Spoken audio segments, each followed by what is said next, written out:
All right, y'all, real quick, man. Listen, it's currently. Hey Google, what time is it? It's 11:54. That's 11:54 in the morning.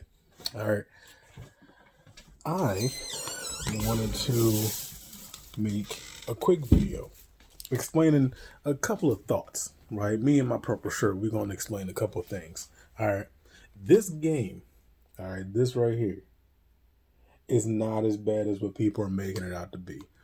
I always tell people to form your own opinion. Now, if your opinion is that you really think it's a trash game, okay, you're entitled to that opinion.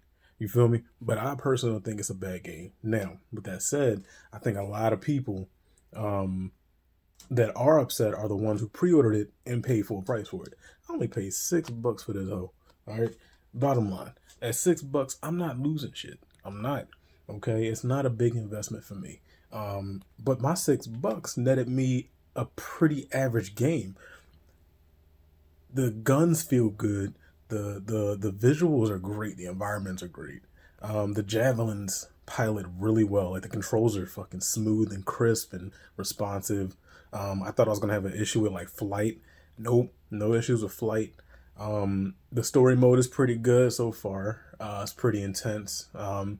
My gripes that I have with it, I wish there was more things to do in the world. For example, I was doing this really tedious mission, and one of the tedious things I ever had to do in the story mode, where I had to like collect 15 treasure chests to continue the story mode. My beard is a mess right now. The problem with treasure chests is there's a couple ways to get them. You either randomly find them while you're flying in the world, or you guaranteed to get a chest when you complete a world event. The problem with world events is they happen randomly. So it was for a minute. I was streaming it, and I'm just flying around trying to have a world event pop up, and nothing popped up. Now, mind you, this treasure chest challenge was my last challenge I had to do to continue the story, and it was just really tedious. I don't think there's anything else like that in the story. I mean, that's just ridiculous to me. But I wish there was more to do in the world itself. Now, what people don't seem to understand is that this is a live service game, which means it's kind of like Warframe, where it's always online. It's always constantly growing, constantly getting shit added to it. So, with that said, that segues into my next point. There is a confirmed Anthem 2.0 releasing soon. What that means is BioWare/EA, similar to how EA did with Battlefront 2, is going to do a complete overhaul of the game. And what that means for us as a consumer is basically a better game overall. Now, EA has, in a sense, they've earned my respect. They've earned, well, just my respect. They really haven't earned my trust or anything like that, but my respect mainly. Battlefront 2 was a game that I pre-ordered when it first came out in 2017. It was less than average. I played it for maybe a week and then put it down. Then I heard about, maybe like earlier in November, I heard about the overhaul that had happened, and I'm like, you know what? I got the game. Let me jump back on. And now Battlefront 2 is a great game. It's fucking amazing. They removed all the microtransactions, all that shit. So not only that, and I know that EA wasn't the developer for this one, but they had their hand in the pot. Jedi Fallen Order, no microtransactions, nothing like that. So with that said, EA has definitely earned my respect. And then you have titles like No Man's Sky, which obviously wasn't EA, but you have No Man's Sky, which probably is the best redemption story of 2019. And No Man's Sky, I bought it from a friend.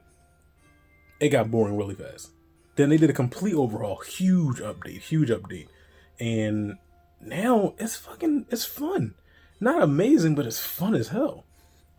So with that said, video games can make a comeback, okay? And at $6 for this, I'm willing to wait. I'm willing to see. Worst case scenario is if they don't do the overhaul, or if the overhaul doesn't live up to expectations, I'm out of $6.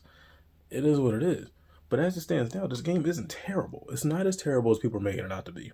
I do wish you can travel to and from the main hub freely without loading screens, and that segues into my next gripe with the game. The loading screens are pretty bad. The loading screens are atrocious. Y'all need to change that, okay? Shorten up the loading screens, okay? But this doesn't give me the vibes like, for example, like like this game did. Okay, this doesn't give me these vibes. This game, my dumb ass traded in Fighter Z towards this game. Okay, this is gonna be another video, but basically, this game, gorgeous game. That's about it. That's about all it has going for it. Combat system is eh. Other than that, I don't play it.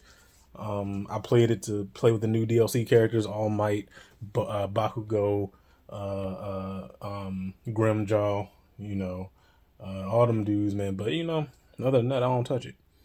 I actually ended up buying Fighter Z again, and I play that more than I play Jump Force. But I don't get Jump Force vibe from this. Okay, I don't. I just have a feeling. I have a feeling, and EA has shown me that they're able to stick with something and not listen to the strong criticisms. They show me that.